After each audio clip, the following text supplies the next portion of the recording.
Hi everyone, hope all is well. Welcome to The Alternate Juror. My name is Allie, and if you're new here, welcome. Please hit the subscribe button, and don't forget to hit that notification bell so that you're notified of new videos that I come out with. Today we're going to go ahead with part 9 of the read-through of the Chris Watts discovery, and that begins on discovery page 465. Without further ado, we're going to get started.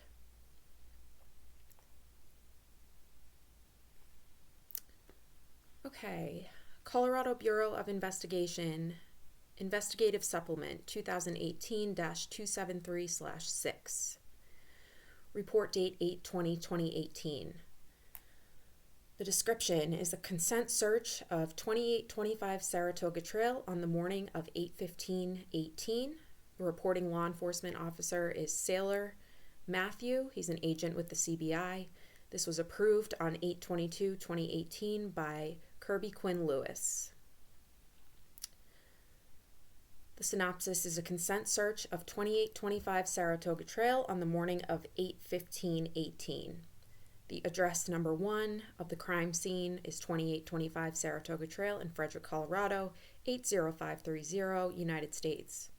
The officers involved, law enforcement officers, were Yoakum Dave, who's the crime scene agent for CBI, Dave Baumhover, the detective of the Frederick Police Department, Steve Walge, an officer of the Frederick Police Department, and Troy Smith of the FBI.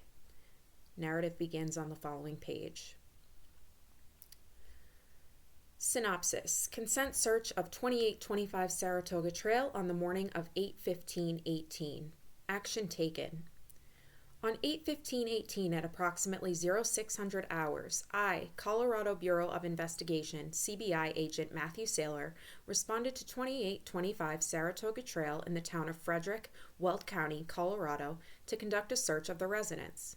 Consent had been granted by the homeowner, Chris Watts, the previous evening during a videotaped interview.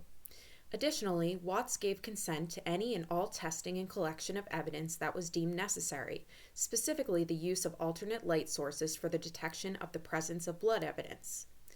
Upon arrival, I met with CBI crime scene analyst Dave Yoakum, Frederick Police Department Detective Dave Baumhover, and FPD Officer Steve Walge. Detective Baumhover contacted Watts by phone to obtain the code for the lock on the front door, allowing us access to the residence. Upon entering the residence, we located a dachshund in a small kennel in the area near the garage pedestrian door and placed the animal outside in the enclosed backyard. CSA Yoakum took overall photographs of the residence, and we then began our search. I noted that the residence was very neat and orderly. The items in the kitchen cupboard were organized and labeled. The items in the basement were all organized and packaged, many in plastic totes. I noted that the clothing in the closets were neat and orderly, arranged by clothing type and color. The only exception was the office and its adjoining closet, which had clutter on the desk and items strewn on the floor. The office and closet were in contrast to the remainder of the house. I noted that all of the beds had been made, as I was advised that on previous consent searches of the residence, the kids' beds were unmade and the master bedroom bed was stripped of its bedding. CSA Yoakum conducted Blue Star testing of the bathrooms, stairs, entryway to the garage, and bedrooms, and no presumptive blood was located. During the search, I was advised that Federal Bureau of Investigation, FBI Special Agent Troy Smith was responding to the residence to assist in downloading the contents of the router in the residence. Special Agent Smith arrived and connected to the router with his laptop. Special Agent Smith took screenshots documenting his connection to the router and the router settings. It should be noted that the router time was set to GMT 8 o'clock Pacific Time, US and Canada, Tijuana, so there is a 2-hour discrepancy with local time, Mountain Daylight Time. Special Agent Smith downloaded the router log and provided me with copies of all screenshots and the log, which are attached to this report.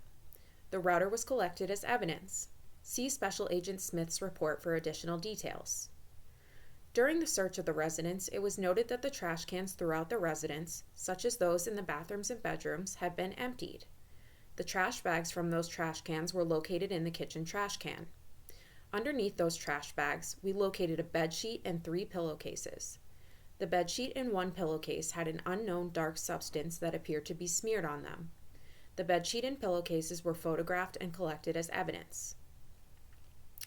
I located an Apple Watch on the nightstand of the master bedroom that was later determined to belong to Chris Watts. I also located an Apple MacBook Pro on the desk in the office. Watts was again contacted by phone, and he gave consent to seize any electronic devices located in the residence. These were collected as evidence.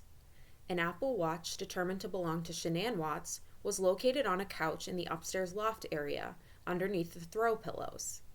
This watch was collected as evidence.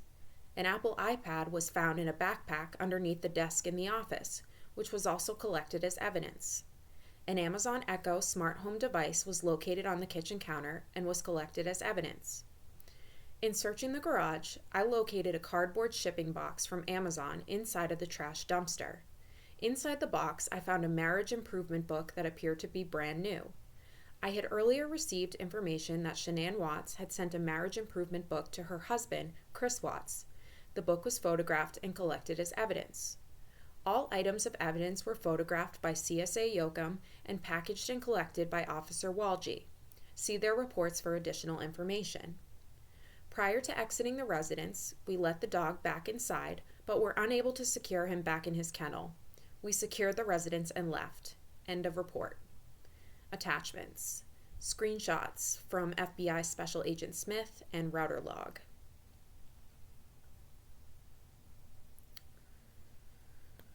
Colorado Bureau of Investigation, Investigative Supplement 2018-273/7, report date 8/21/2018.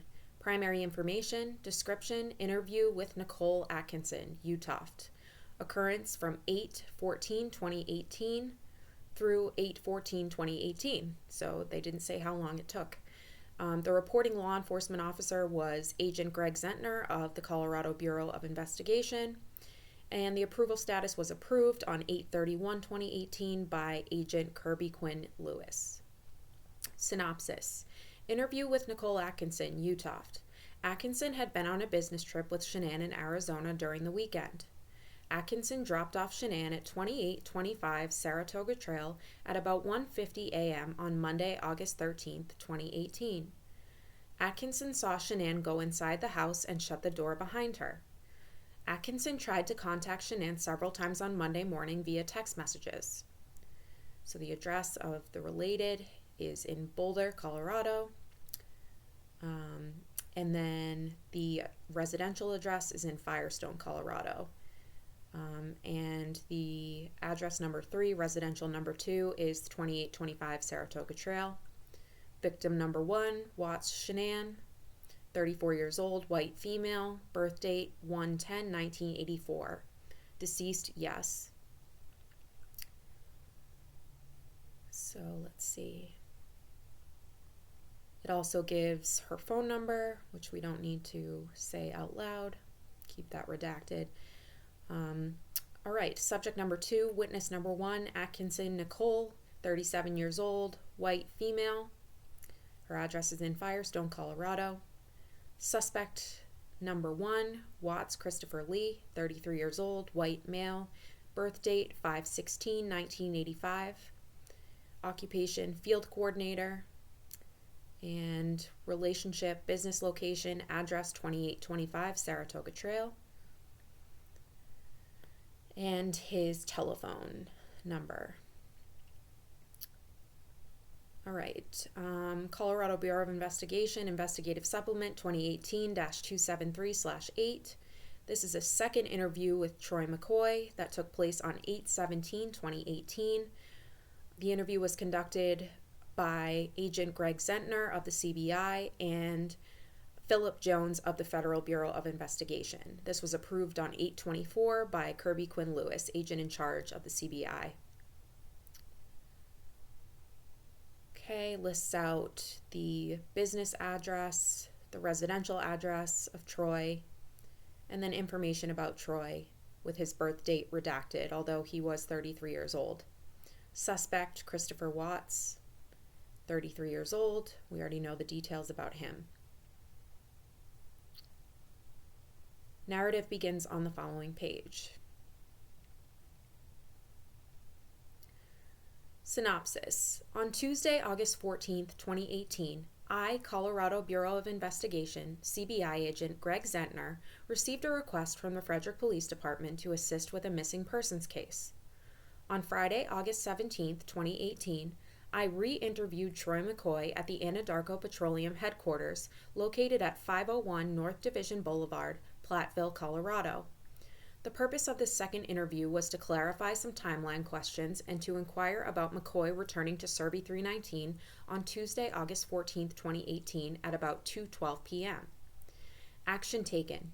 On Friday, August 17, 2018, Federal Bureau of Investigation, FBI Special Agent Philip Jones and I contacted Troy McCoy and asked him if he would be willing to speak to us again about his relationship with Chris Watts and any other information he had about this case.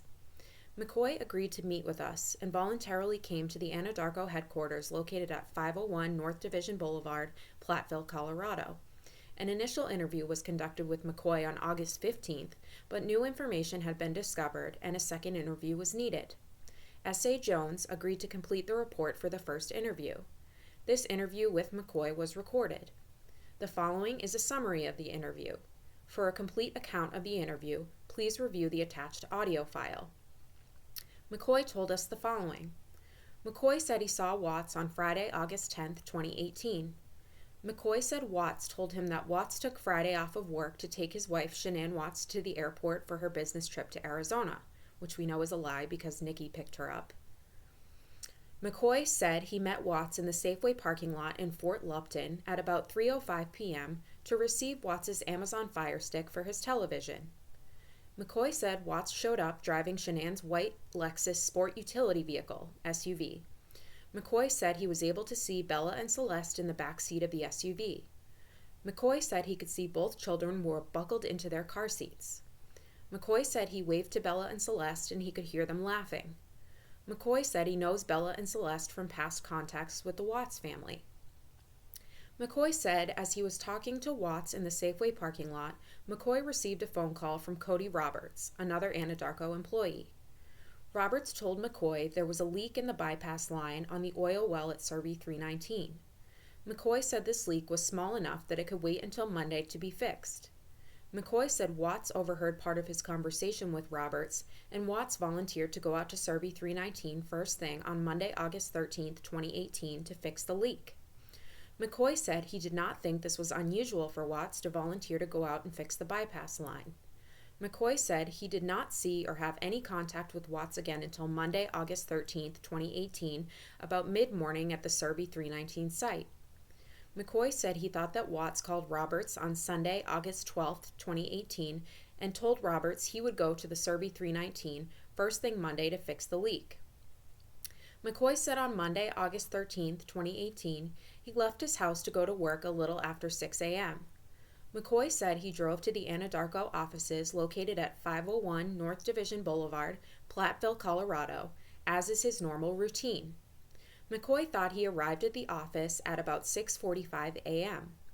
McCoy said he had received a phone call from Watts at 6:43 a.m., but McCoy said he declined the phone call.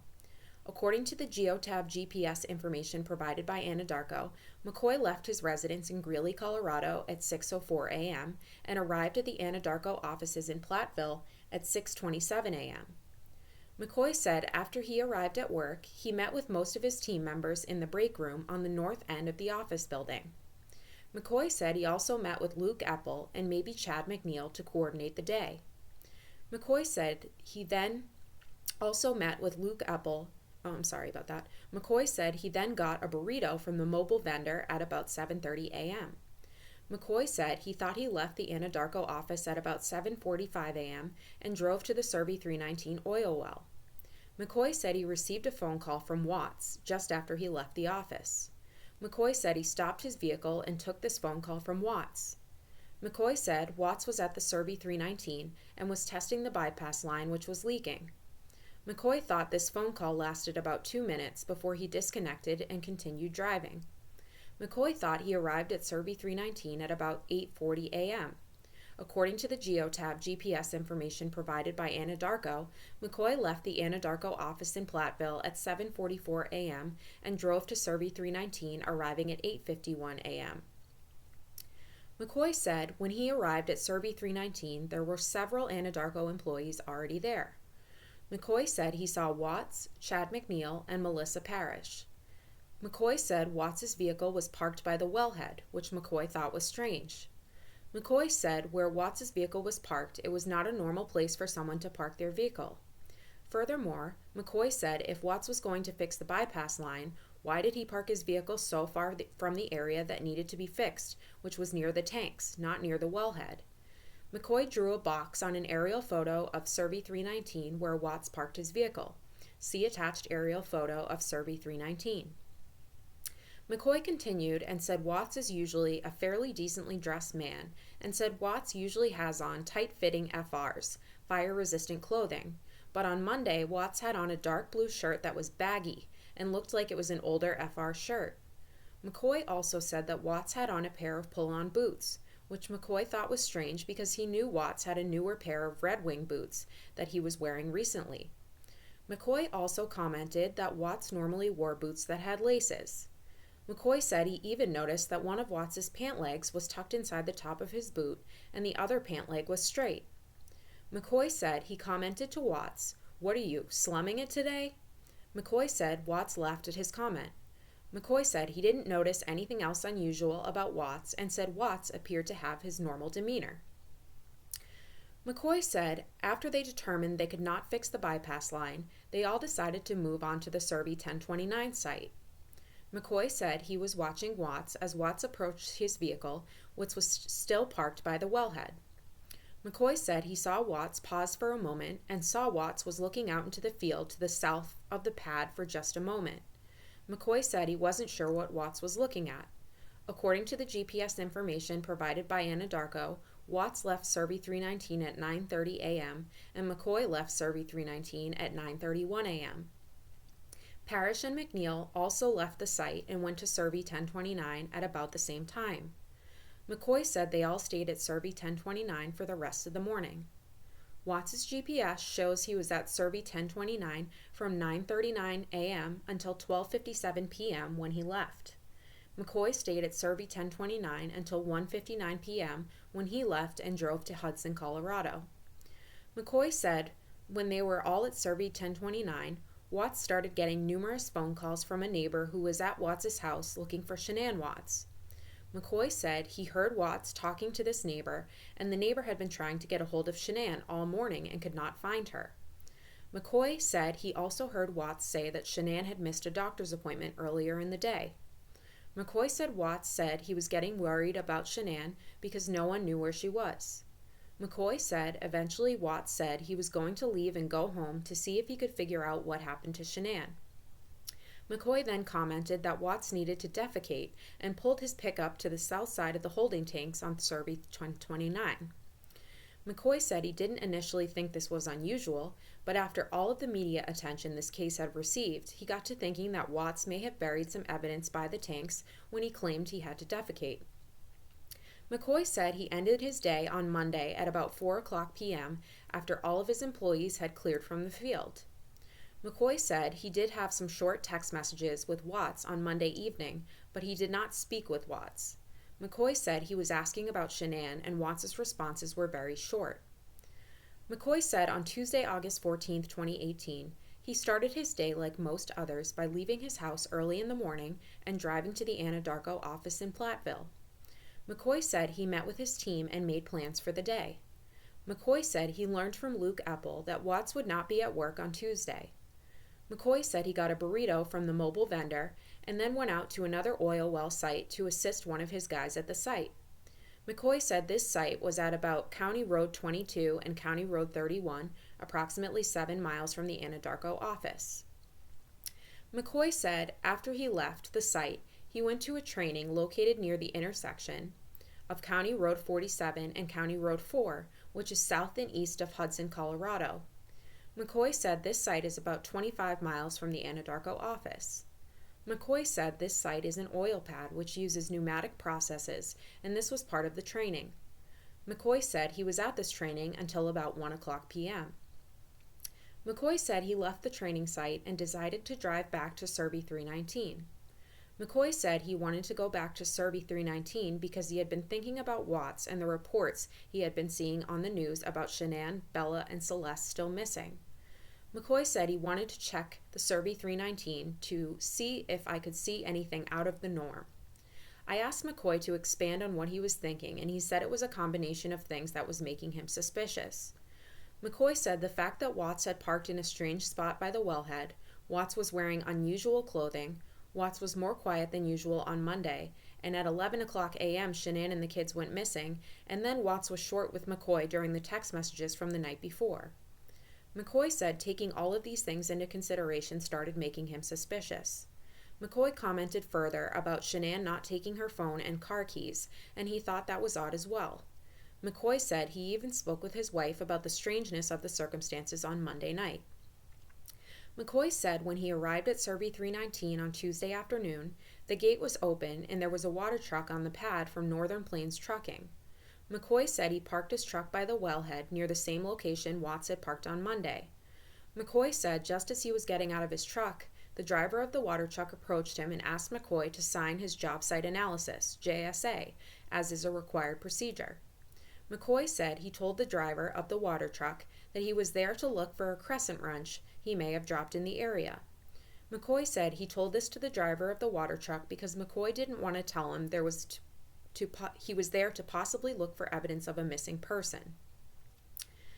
McCoy said he didn't stay at Survey 319 for very long after he left. McCoy estimated he was there for about 5 to 10 minutes. McCoy said he has known Watts for about 2.5 years, and he didn't want to think that his friend could have done something to Shanann and the two girls. McCoy said he didn't want to believe something bad had happened to Watts' wife and daughters. McCoy said this was why he didn't mention the information in his first interview with agents. McCoy said he was hopeful he would find something at Survey 319 that he could give to the authorities to help find Shanann and the girls. Nothing further. G. Zentner. Attachments. Audio file with interview of Troy McCoy. Combined advanced detailed trip spreadsheet from Anadarko.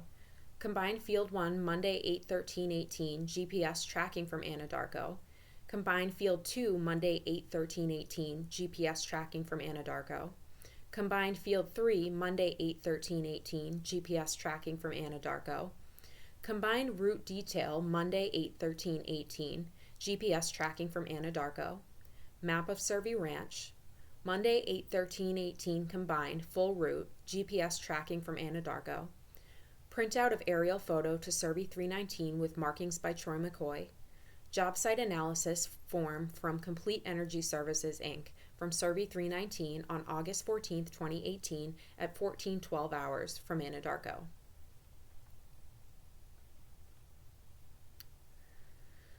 All right, Colorado Bureau of Investigation Investigative Supplement 2018-273/9, report date 8/21/2018. 1 minute, I'm going to grab a quick drink. That was a lot to read.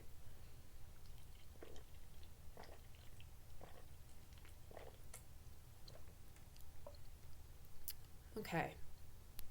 Primary information. Description. Search of Anadarko well site Survey 319. Recovery of Shanann Watts' body. The occurrence was from 8/15/2018 to 8/16/2018, and the reporting law enforcement officer was Agent Matthew Saylor of the CBI, as well as Agent Greg Zentner of the CBI. This was approved on 8/23/2018 by Kirby Quinn Lewis, agent in charge of the CBI. Synopsis. Search of Anadarko Petroleum Well Site, Survey 319, and recovery of Shanann Watts' body. The address of the crime scene in Roggen, Colorado. The witness number 1, Binion Survey, who was the owner of the Survey Ranch and who had to give consent for a search warrant to law enforcement before they could perform any of these searches and recovery efforts. Subject number 2, witness number 2 was Luke Eppel, who is Chris Watts' direct supervisor. Coroner number 1, Joey Weiner. and the occupation of Joey Weiner is the coroner investigator. Law enforcement officers present were Bryce Borders, commander of the Firestone Police Department, William DeWitt, who's a detective of the Firestone Police Department, Dave Yoakum, the crime scene agent of the CBI, Caitlin Schroeder, CBI Greeley Lab, Kirby Quinn Lewis, agent in charge of the Denver CBI, Philip Jones, FBI, Mark Lehrer, FBI, Dave Baumhover, detective of Frederick PD, and Scott Coonrod, Frederick Police Department. Synopsis: Search of Anadarko Petroleum Well Site Survey 319 and recovery of Shanann Watts' body. Action taken. On 8/15/18, Colorado Bureau of Investigation, CBI agent Matthew Saylor and agent Greg Zentner responded to Anadarko Well Site Survey 319 near Roggen, Colorado to conduct a search. We met with Anadarko employee Luke Eppel at the Love's truck stop in Hudson, Colorado, and followed him out to the well site, which is located on the Survey Ranch in the 12300 block of Weld County Road 386, north of Roggen, Colorado. Firestone Police Department Commander Bryce Borders and Detective William DeWitt also met us at the Love's truck stop and responded to the well site. The Survey Ranch is a cattle ranch in rural Weld County with numerous oil and gas wells leased to Anadarko Petroleum and other companies. Well site Survey 319 is located at GPS coordinates blah blah blah and is located west of Weld County Road 386. The weld site is accessed via several dirt roads and is in a remote area with rolling hills, sagebrush, cactus, and other vegetation. The well site is fenced with barbed wire and contains a wellhead, a separator, and 3 storage tanks on a gravel pad. All of the land contained within the fence is leased by Anadarko Petroleum from the Survey Ranch. Eppel explained that the oil and gas and some water are pumped through the separator into the 2 holding tanks, while the gas is pipelined to another location. The water and oil mixture are held in the 2 holding tanks, each with a capacity of 400 barrels, and the water and oil separate. The water is then fed into the smaller open-top holding tank next to the oil tanks. Upon arrival at the well site, Commander Borders and Detective DeWitt deployed an unmanned aerial system, drone, to survey the well site at approximately 15:27 hours. The drone was equipped with a camera that provided a real-time video feed, as well as the capability of taking digital video and still photographs. In the brush to the south of the pad, Detective DeWitt and Commander Borders located what appeared to be a sheet lying on the ground. They took a still photograph of the sheet, and upon inspection, it appeared that it was possible that there were unknown objects underneath the sheet. Detective DeWitt and I approached the sheet from the north, and just inside of the brush, just south of the edge of the gravel pad, we encountered an area of bare dirt that appeared to have been recently disturbed. Detective DeWitt and I then backed out of the brush and returned back to the pad. Binion Survey, owner of Survey Ranch, was contacted by phone at approximately 16:17 hours and provided consent to search the property and collect evidence. Commander Borders and I then approached the sheet from the south along the fence line of the well site. The wind was blowing in that direction, and I was attempting to determine if I could detect the smell of decomposition. Upon reaching a closer proximity to the sheet, I was able to determine that it was not as large as had appeared on the video screen of the drone controller, and most likely did not have any objects underneath it. I noted that the sheet appeared to be a fitted sheet of the same printed pattern as a flat sheet located in the kitchen trash can during a search of Chris Watts' residence earlier in the day. I also noted 2 black lawn and leaf garbage bags with red drawstrings in the brush near the sheet that appeared to have been left there recently. I requested CBI crime scene analyst David Yoakum, who assisted in the previous search of the residence, provide me with a copy of the photographs of the sheet located in the trash can. CSA Yoakum provided me with these photographs via email, and I compared the sheet in the photograph to the sheet on the ground at the well site and determined that they had the same printed pattern. I then physically checked the sheet and determined that there was nothing underneath. There were dirt stains on the sheet, including a large area of dirt stain with patterns that appeared to be from the sheet being dragged along the ground. Photographs were taken of the sheet on the ground and of the stains on the sheet with my cellular phone.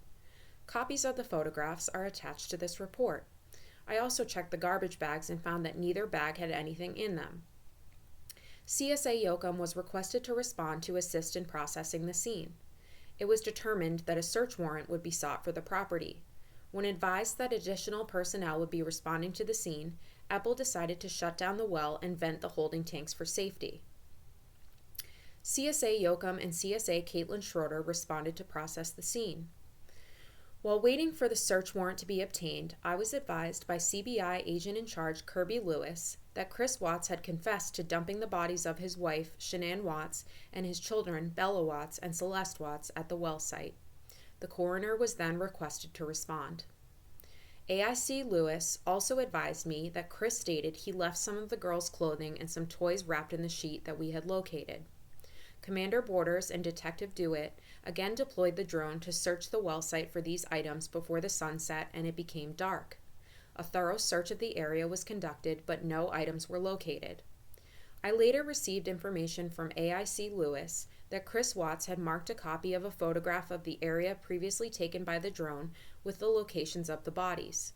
Chris indicated that Shanann was buried in the area of disturbed dirt we had previously located, and that Bella and Celeste were each in separate oil tanks.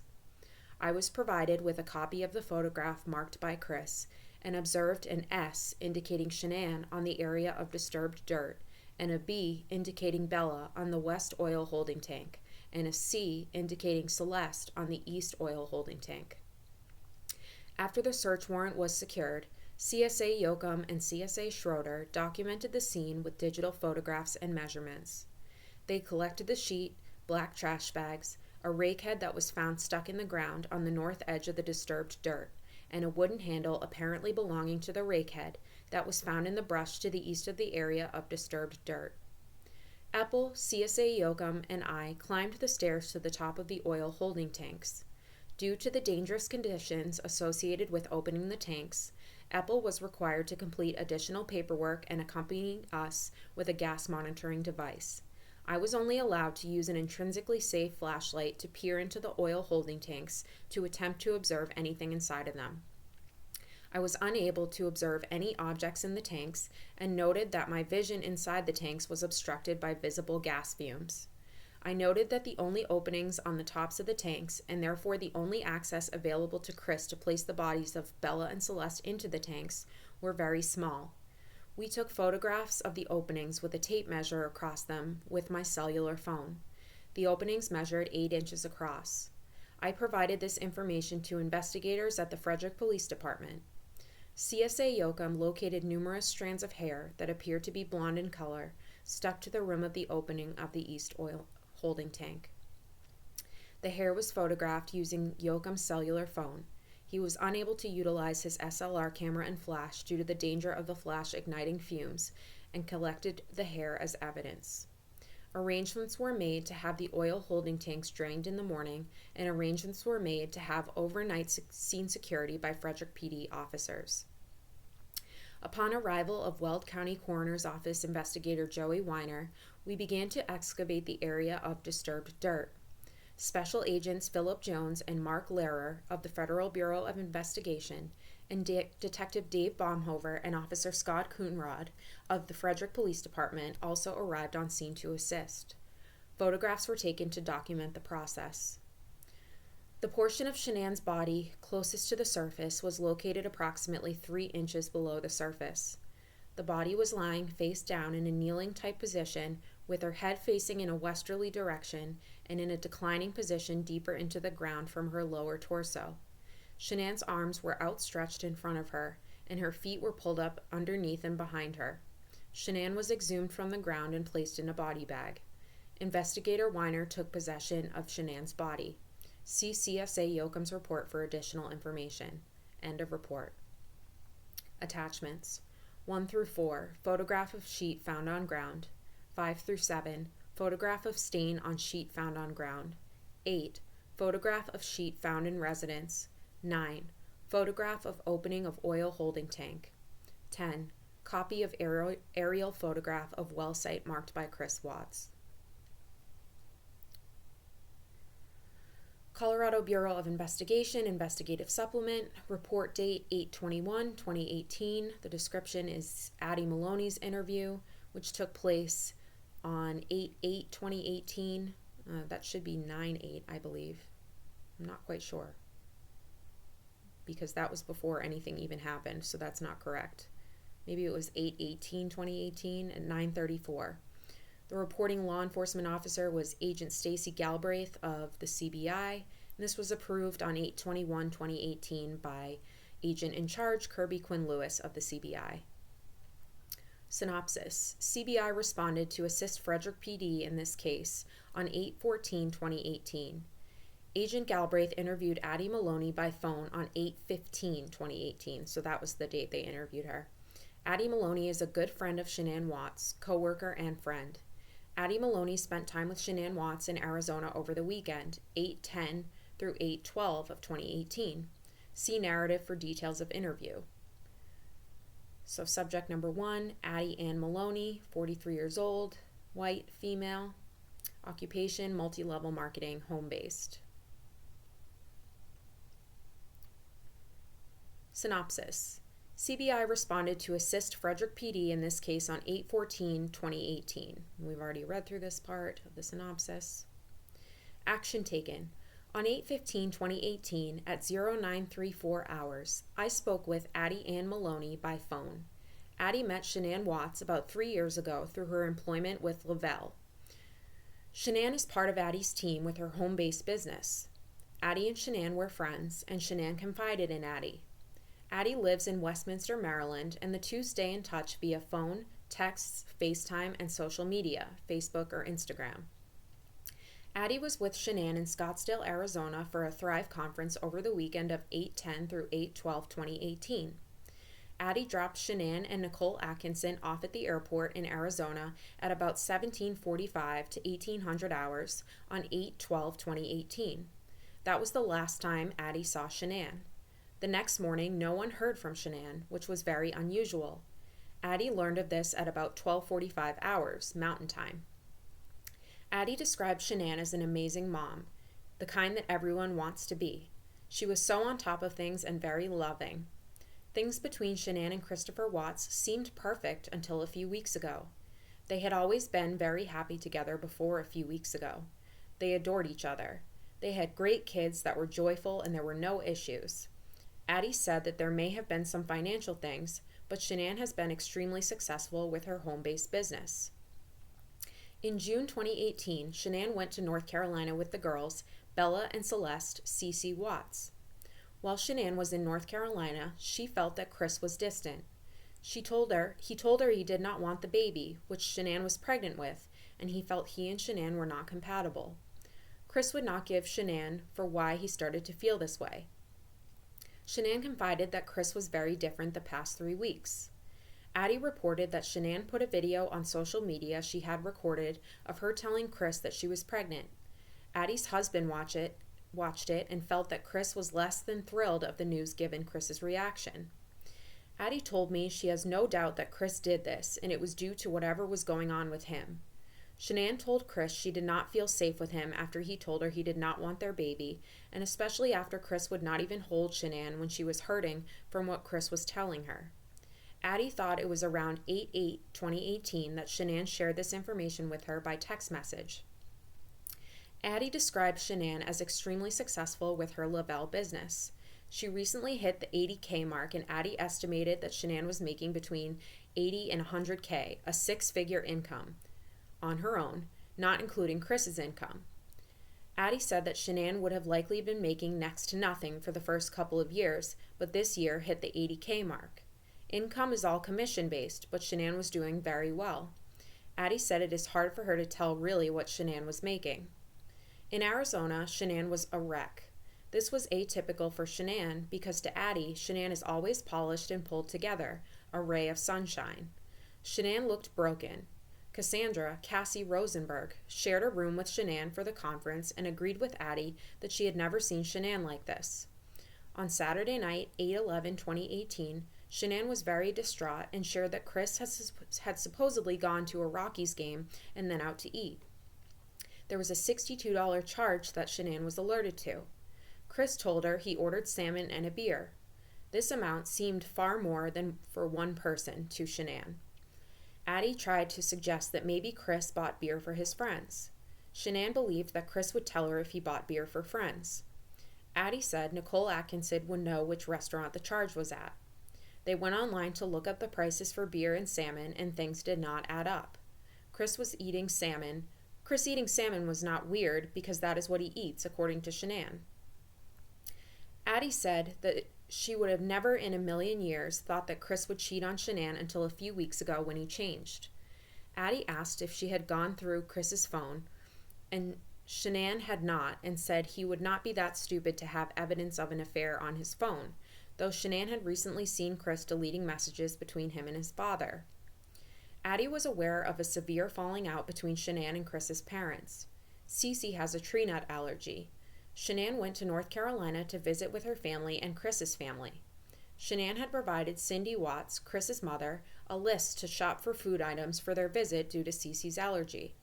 Cindy did not abide by the list and purchased generic items that contained things or were made in places where things were made that Cece could not eat. Shanann ended up shopping for food for Cece. Cindy served ice cream with nuts in it to the other cousins, and Cece threw a fit not being able to have it. Shanann told Cindy that she could have bought different ice cream or waited until bed to serve it to the other kids. Cindy told Cece that her mother would not let her have the ice cream. Cindy told Shanann that it was a good lesson for Cece to experience that she does not get what she wants. Shanann had indicated that Chris was supportive of her over the matter involving Cece's allergy and his mother, but then submitted to his mother. Chris's parents have not liked Shanann. I asked Addie if there was anyone else she felt needed to be looked at besides Chris in this matter. She told me that she really hoped it was not Chris, but there's no one else she knows of. Addie told me that when Nicole got to the Watts' house, it was locked up from the inside out. Addie was on the phone with Nicole. The garage was the only way to have left.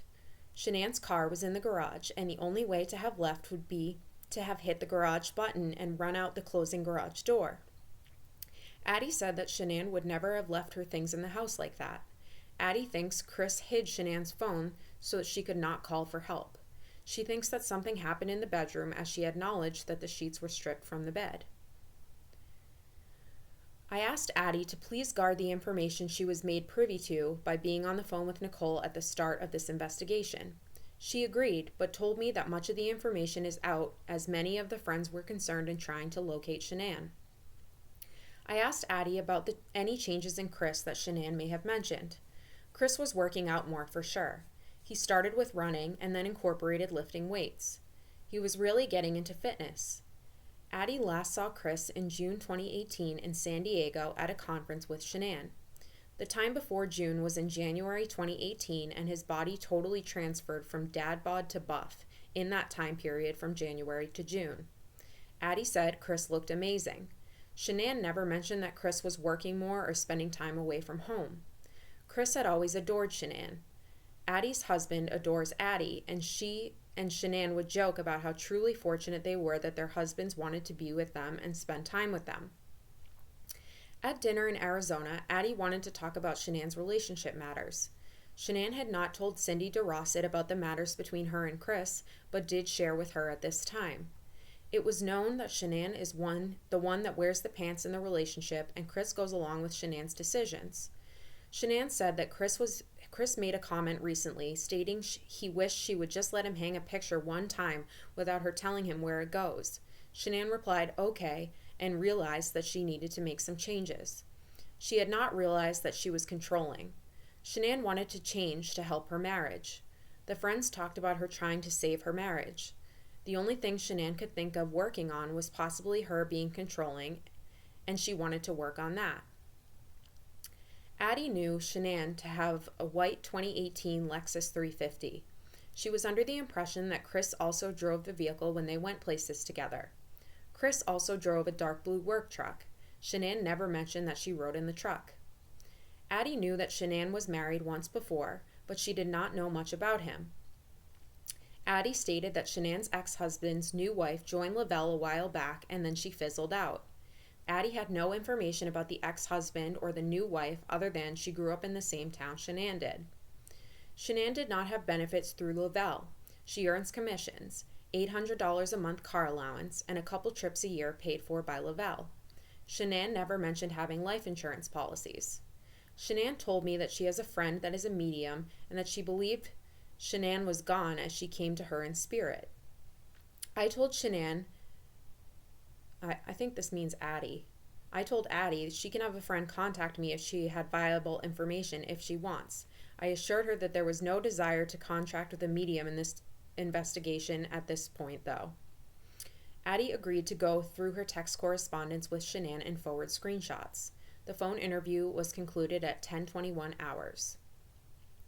I subsequently received screenshots of text messages between Addie and Shanann and Addie and Chris. Addie also sent me a screenshot of an email Chris responded to on 8/15/2018 to state that he was in on a fantasy football league. Screenshots are pasted below and are also attached to the supplemental report. Text synopsis. Okay, before we get to the text synopsis, I'm going to take a quick drink.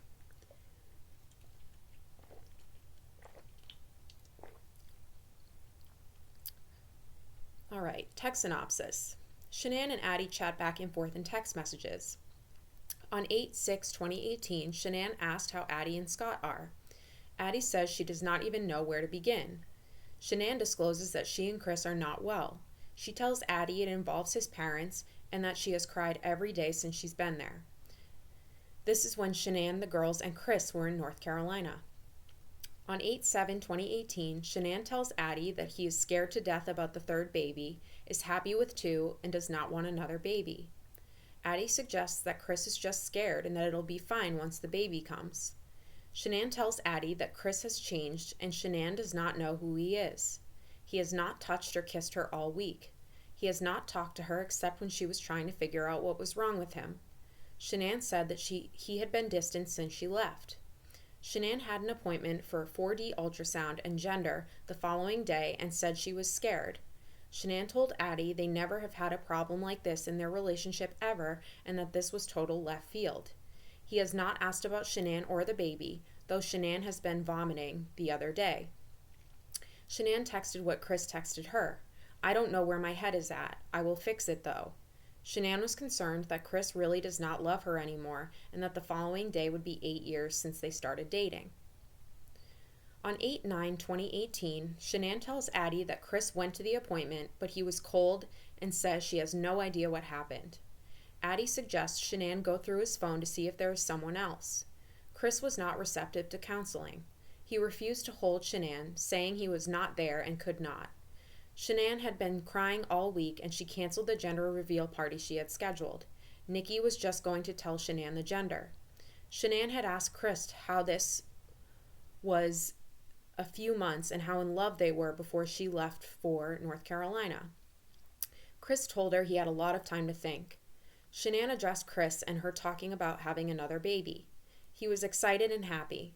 Shanann said that she grabbed Chris's hand during the ultrasound and he did not grab back.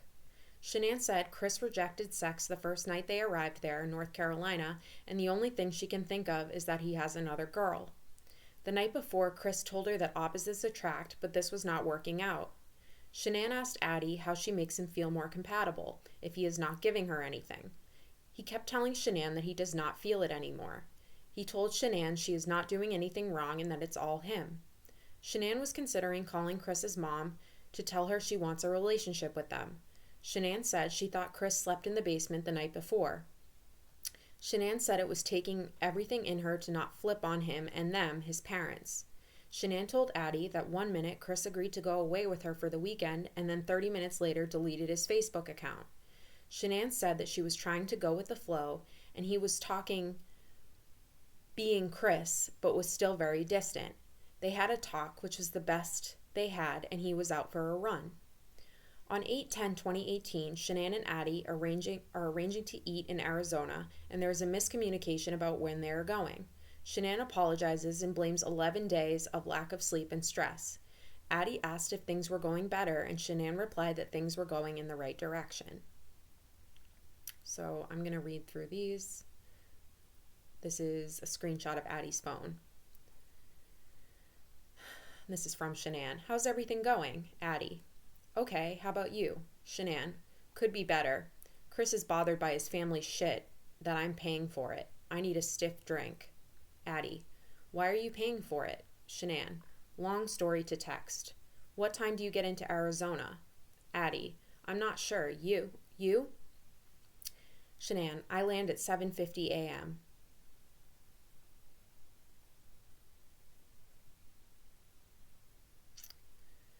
Addie. Saturday? Shanann. Friday. It was cheaper to get in early and direct.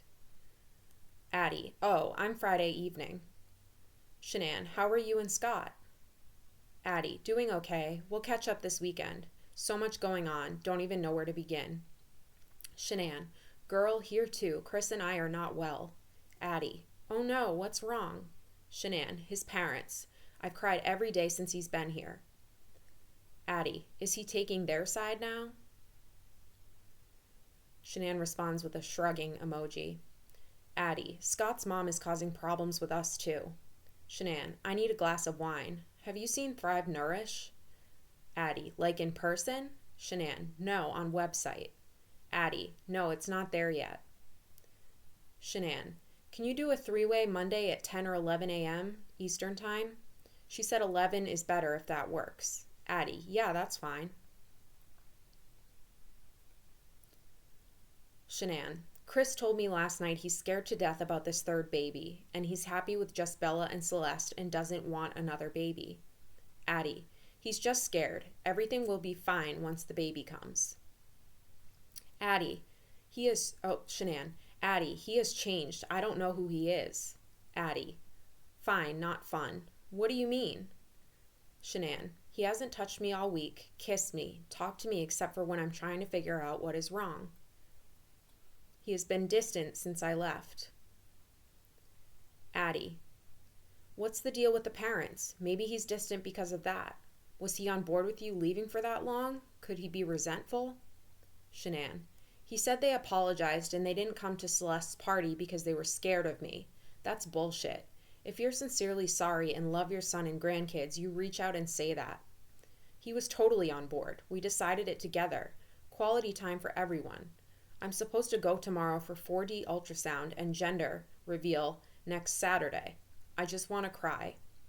We've never had a problem in our relationship like this. No joke. Never. This is total left field. Shanann. He was submissive to his parents last night as usual. He hasn't asked me once about how I'm feeling or the baby. I was vomiting the other day so bad and he just existed. I don't know where my head is at. I will fix it though, what he texted me. Addie. Aw, honey, it'll be okay. Just give him time. He's adjusting to the idea of the baby. He's scared. He shouldn't be doing this to you, but he's a good guy. He will fix it. Shanann. What if he really doesn't love me anymore? Addie. Not possible, honey. He loves you. Shanann. Tomorrow is 8 years we started dating. Addie. Could you be oversensitive?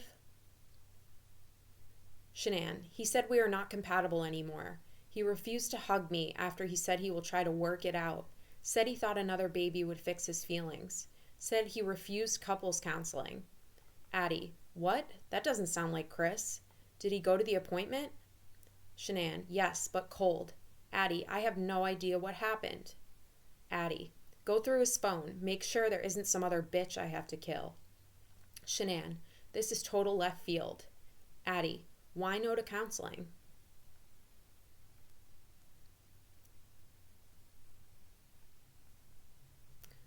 Totally is out of left field. Shanann. He said he's not sitting on no damn couch saying what he just said to me to no stranger. Addie. Oh, Jesus. Shanann. I found some on our area, and if anything, this baby and kids deserve him to go. Addie. Is this his parents' influence? Shanann. He refused to hold me, said he's not there. He can't. Shrugging emoji. I haven't slept most of the week. My eyes burn from crying so much. I canceled gender reveal. Nikki is going to tell me today. I need happy news right now. I said to him, how is this a few months? We were so intimate and what I thought in love when I left. He said he had a lot of time to think. This baby in my belly deserves his full love either way. Addie, I'm so sorry, honey. Shanann, I said, you sat here in this living room and you think it would be a great thing to have, and said you think it would be a great thing to have another baby. We talked it out a lot beforehand and we agreed to do this. You were so excited and happy. Addie, I think he will come to his senses and feel like an ass in a few months. Shanann, I grabbed his hand during ultrasound and he didn't grab back. Addie sends a tearful emoji. Shanann, I cringed. He rejected sex night we arrived here. Only thing I can think of, even though I don't think he has it in him, is another girl. Addie, did you look through the phone? Did you ask if there was someone? Shanann, he said last night, opposites attract, but this isn't working anymore. I did. He denied. No, I didn't look. He's deleting messages from his dad. I'm sure he's not that stupid. Addie, why is he deleting messages from his dad? This makes no sense. Any of this. It's not Chris. He loves and adores you. Shanann sends a shrug emoji. At the beach, they wanted to see him and kids, and he told him he couldn't break away when that was a lie. I told him 3 times to go, but kids were not going. He said, no, I want to be with kids. Let's see. Girl, so I thought, in the whole world. I am ducking clueless right now. I don't even know what to say or do. Addie, it's gotta be his mother sabotaging. Shanann, how do I make him feel more compatible if he isn't giving me anything? Addie, maybe find out what he needs from you to feel more compatible. Shanann, he wouldn't give me that. He just kept saying I don't feel it anymore. Addie, so what is he saying? He wants a divorce? What the fuck? Shanann, he said he don't know, and I'm not doing anything wrong. It's all him. I said, just like that, you're done. No trying to work it out. Divorce? He said, well, not like tomorrow. Addie, I'm gonna kick his ass. What the fuck? Shanann, I don't know if I suck it up again and call his mom today, tape a call, so she can't lie and twist my words, and talk to her and tell her I want to have a relationship, but I need her to love and respect my kids. Addie, I think maybe you tell him that you want to work it out with them. I thought he was on your side about what happened with Cece. Shanann, I did last night because I thought maybe that is the only thing that happened while I was away. I told him I've been sucking up my feelings when they throw their jabs at me for him, but when it came to putting our daughter's life in danger, I said I want to continue to have a relationship with them, but they need to love, respect, and care for him and the kids better. He is, but then he said at the beach that I put a dagger between him and his dad. His dad is the one that didn't come to her party. He's the one that didn't make contact with his son, and he's the one that blocked us on Facebook, not me. He slept in basement, I think, last night. It's taking everything I have to not flip on him and them, like every ounce of my body. Addie, I know, honey. It won't help, though. Call me later this morning. Try to get some rest. Shanann, okay. Love you. Have migraine and face hurts from crying. Can't sleep. Thank you for listening. Addie, this will all be okay. Love you. Addie, I'm so sorry. I hate seeing you go through this. Shanann, I'm excited to see you tomorrow. I need to be surrounded by happy energy. Addie, me too.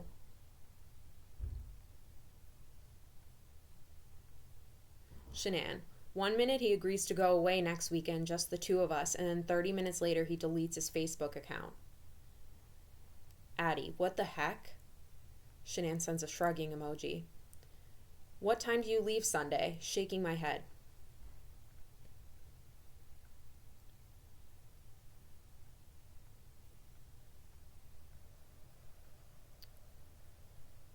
Shanann, I'm trying to go with the flow. He's talking and kind of being Chris. Addie, oh my God, thank God. I love you guys so much and I know you'll be okay. Shanann, but he's very distant still. Addie, having a boy is a blessing. That's what he really wanted. Shanann, tonight has been the best talk yet. Sorry, I was trying to give him full attention. He's out for a run now.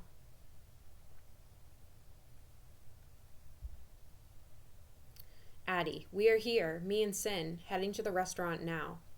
Shanann, we are about 30 minutes behind. Fell asleep. Do you want to just get something later? Addie, no, we are starved, but we can eat after too, lol. Shanann, sounds good. Addie, are you coming? Shanann, no, I thought you said later. Sorry, I'm out of it. Addie, are you okay? Aw, damn, I'm sorry. I meant we can go later too, lol.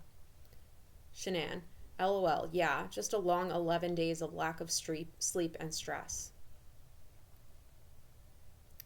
Addie, things any better? Shanann, yes, going in right direction.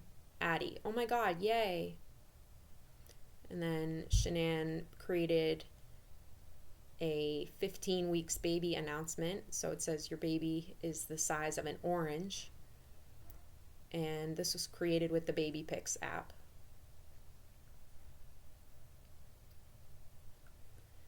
Addie also forwarded screenshots of her text messages with Chris Watts. On 6/17/2018, Addie wished Chris a happy Father's Day. On 8/13/2018 at 12:31 hours Mountain Time, Addie asked Chris if Shanann is okay and told him that everyone is worried. She told him it's not like her to not respond and they have not heard back from her all day. Chris replied that she went to a friend's house with the kids. He said she would not tell him where, though, and said that he will update her once he got home. On 8/13/2018 at 15:46 hours, Addie asked Chris what was happening and expressed worry. Chris did not reply. On 8/13/2018 at 18:48 hours, Addie asked Chris for any news. Chris replied that cops searched his house up and down and are doing everything they can. She asked what could be happening, and Chris said he had no clue.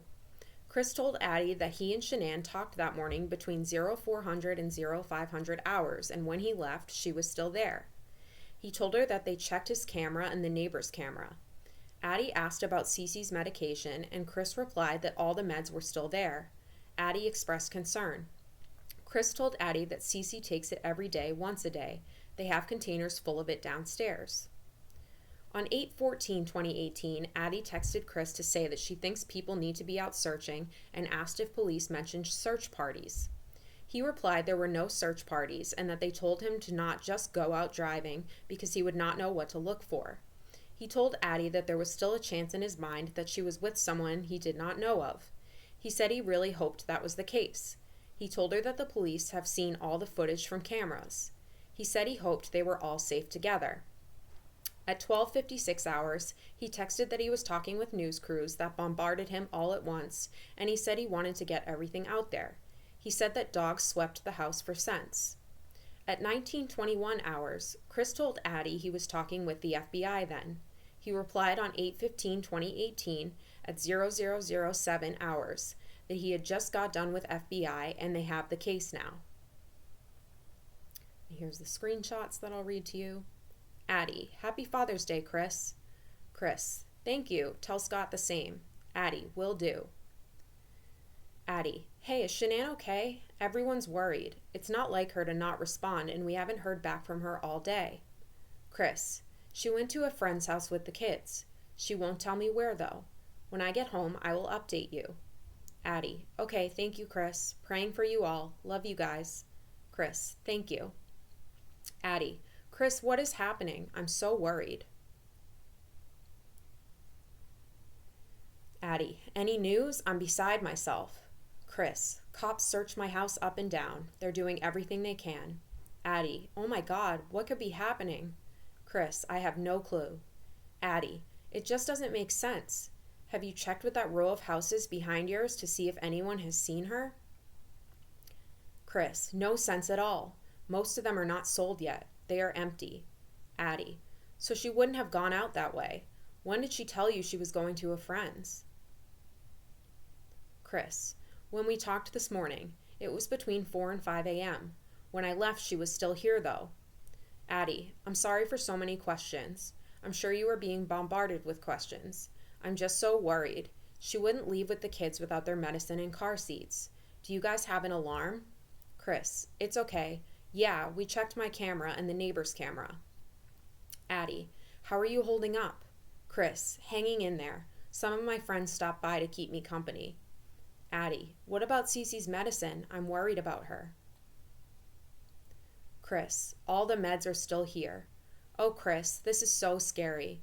Cece needs that medication, doesn't she? Every day. Chris, she takes it every day, once a day. We have containers full of it downstairs. Addie, Chris, I think people need to be out searching. Have the police mentioned search parties? Chris, no search parties. They told me not to just go out driving because I wouldn't know what to look for. Addie, we need to start looking. Are you still thinking there's a chance that she's with the mystery friend? And do the police have the neighbor's security footage? Chris, there's still a chance in my mind she's with someone I don't know of. I really hope that's the case. The police have seen all the camera footage. Addie, I'm praying so hard. Did they see anyone come get them? What about an Amber Alert for the kids? Chris, they didn't see anyone at all. They think the kids are with her, so I think it will be a missing persons report for all. Addie, where else would the kids be if not with her? Chris, I'm not sure. I'm hoping they are all together, safe. Addie, we are all praying so hard that is the case. All the local hospitals have been called. Are you home by yourself? Chris, all the hospitals. My friends Nick and Amanda are en route here. Addie, are you doing okay? Chris, the best I can be. Trying to remember to eat. Addie, hey, did you mean to call me? Chris, I will call you back. Talking with the news crews. They bombarded me all at once. I want to get everything out there. Addie, oh, Chris, I'm sorry. Is there anything I can do, Chris? Chris, not right now. Dogs swept the house for scents. Addie, about time. Any news? Have they said what the next steps are? Chris, they are searching. Good Morning America has contacted my sister. Addie, oh wow, is she going to give an interview? Chris, they said no comment. If it's a New York number, that's them. I know you used to work there, so you may have a few people that call you from there anyway. Addie, I can't imagine what you're going through. Stay strong. You'll get through this. Chris, I will stay as strong as I can. Addie, are you a believer in prayer? Chris, always. Addie, okay, I thought so. We're praying over you and Shan and the girls. Have the police offered any recent updates? Chris, news crews are doing live updates on the corner of the street. Addie, anything new, Chris? Have you heard anything? Chris, I'm talking with FBI now. Addie, right now? What does that mean? New development? Chris, just got done with FBI. They have the case now. Addie, praying they are making good progress. Chris, me too. Okay, we've already seen this part. On 8/18/2018, Addie shared with me that Shanann texted her screenshots of photos Chris sent to her on 6/20/2018, which was the date of Shanann's first sonogram for Nico, which Chris missed. She said that he was running from tornadoes, and that was why he missed the sonogram. Addie thought that the photos looked like the area in which the bodies of Shanann, Bella, and Cece were found and wanted to forward them. Here's the picture of Chris running from tornadoes in the field. This is supposedly why he couldn't get to Shanann's initial sonogram.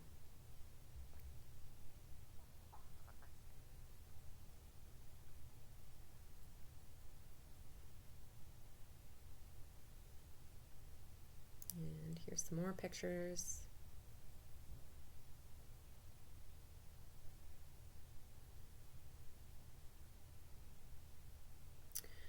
On 8/20/2018, Addie texted me about an email she gained knowledge of that Chris Watts responded to on 8/14/2018, which concerned her because he was missing his wife and children and talking with police on the matter when he responded.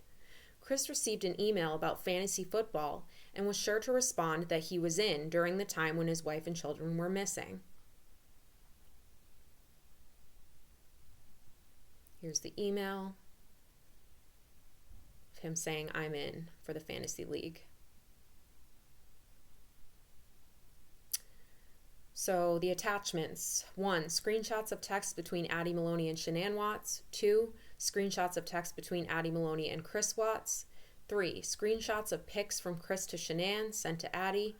4. Screenshot of an email Chris Watts responded to. Okay. Okay, and with that, we're going to conclude part 9 of the read-through of the Chris Watts Discovery. We're concluding on Discovery page 527.